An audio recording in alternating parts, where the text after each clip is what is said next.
Se a gente quer resultado, nós temos que lutar. Não adianta, nada vai cair do céu. Nada cai do céu. Fé nasce do chão. Acho que a gente inverteu as coisas, né? A nossa oração tinha que ser voltada para o chão o tempo todo. Que é aqui que Deus floresce. Deus é igual semente, floresce é no chão. Essa metáfora de que Deus está no céu, isso é bonito. Mas é aqui, ó, é pisando nesse chão que a vida acontece. A força que Deus me dá, a força que Deus lhe dá, é para que a gente consiga plantar o jardim. Ninguém prometeu que nossa vida seria um jardim de flores, mas Deus prometeu a força para a gente plantar. Eu estou aqui, graças a Deus, cheio de saúde, tenho o meu esforço nessa história, tem, mas é dom de Deus em mim, eu faço a minha força. Quer passar no vestibular? Estuda. Não tem essa história, ô padre, reza para mim. Não vou rezar não. Se você não estudar, minha oração não serve para nada neste momento. Se você não estudar, você não adianta ficar sentado, ajoelhado diante do Santíssimo com o livro na cabeça. Ô Senhor, me ajuda a passar no vestibular. Faça primeiro a sua tarefa, depois você tem o direito de esperar pelo dom. É aquilo que a gente fala sempre. Nós só temos o direito de esperar pelo impossível depois que fizermos tudo o que nos foi possível. Agora tem um outro detalhe. Ela está dizendo aqui, padre, tudo é muito difícil. Pode ser que você esteja prestando atenção demais no que é difícil. Aí tudo fica mais difícil ainda. Gente, a vida sempre será determinada a partir do que a gente presta atenção.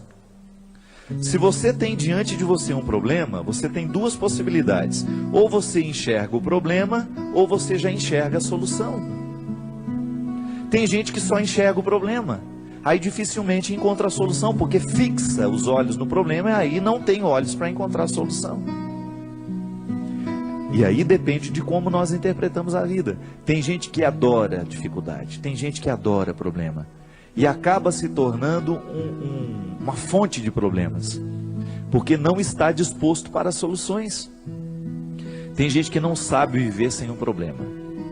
No meu livro que eu vou lançar tem uma personagem interessante, que ela é ficcionada nas doenças, ela adora ter doença. O sonho da vida dela é ter um plano de saúde. A alegria dela é receber um exame em que ela está precária.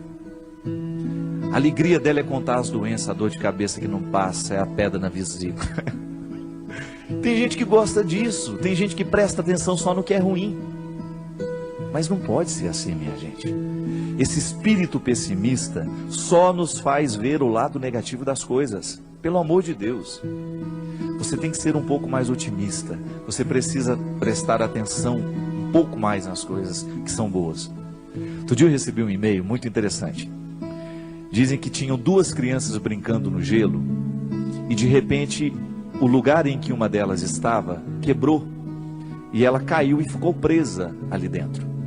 E a outra criança, num ímpeto de salvar aquela outra que estava ali dentro, quase morrendo já congelada, retirou o seu patins e começou a quebrar aquela outra parte lateral para que desse espaço para retirar o amiguinho que estava ali dentro.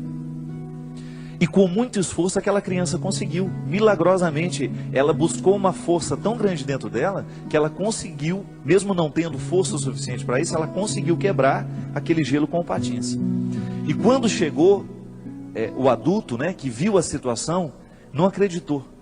E foram chegando outras pessoas, até que uma delas falou assim: como é que esse menino conseguiu quebrar esse gelo e retirar a outra criança que estava aí dentro?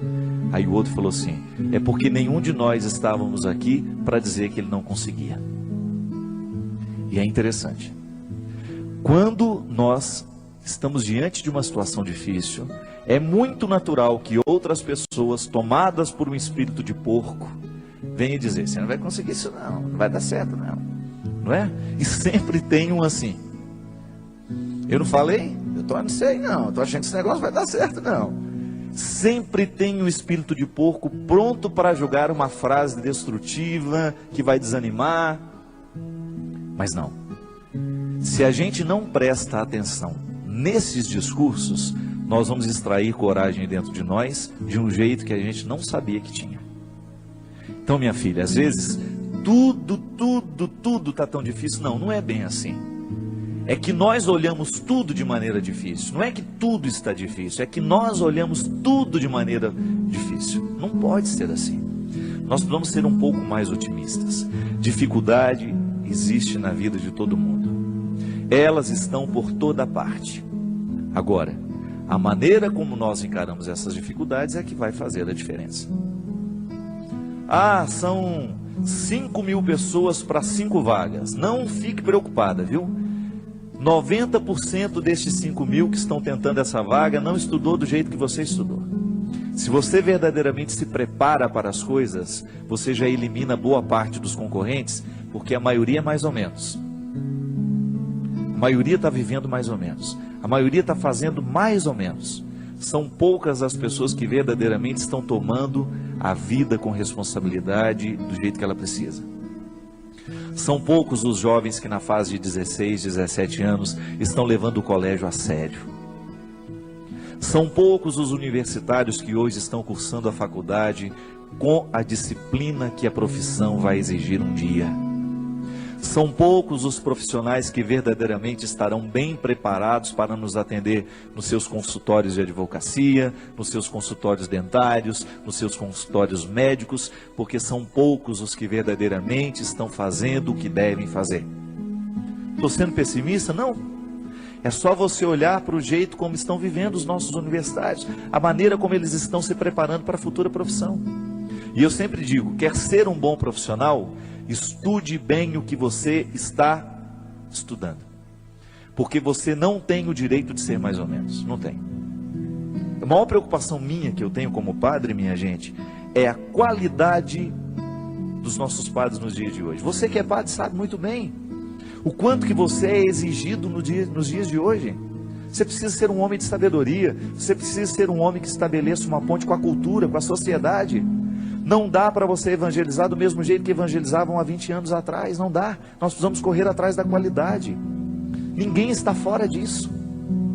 Você aí na sua área, você precisa correr atrás da sua qualidade. Você que é médico, você que é dentista, você sabe o quanto você precisa se aperfeiçoar para você continuar de pé no mundo de hoje. Hoje nós estamos no tempo da competência e não é problema. Isso tem que nos motivar para a gente querer, reconhecendo, ainda que seja o mínimo dentro de nós. Nós merecemos cuidar desse mínimo, chegar a aperfeiçoar cada vez mais esse processo, aumentar cada vez mais as nossas possibilidades. E aí na hora que a gente esbarra na nossa fragilidade, a gente tem que aprender com ela. Ela não tem que nos desanimar. Mas muito mais que a qualidade profissional, antes dela, é a nossa qualidade humana. Muito mais que um bom médico, você precisa antes é ser um bom pai, ser um bom filho, ser um bom irmão. É isso que faz verdadeiramente a felicidade vir acomodar-se dentro de você. Não adianta você se realizar na sua profissão se você não se realiza como pessoa. E é disso que hoje nós estamos falando.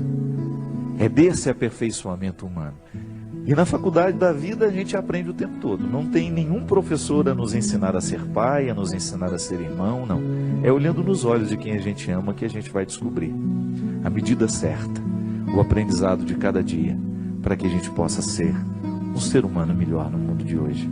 Chega de gente ruim, chega de gente incompetente como pessoa, chega de assassinos, chega de ladrões, chega de mentirosos. Vamos dar qualidade a esse mundo, a começar por você. Não importa de como você tenha vivido até o dia de hoje. A palavra de Deus para nós é sempre otimista. Deus continua vendo valores em você. Deus continua acreditando que o seu coração pode ser melhor. Deus continua acreditando que aí, nesse coração muitas vezes marcado pelos fracassos, existe uma vitória a que você pode chegar. Basta você não desistir.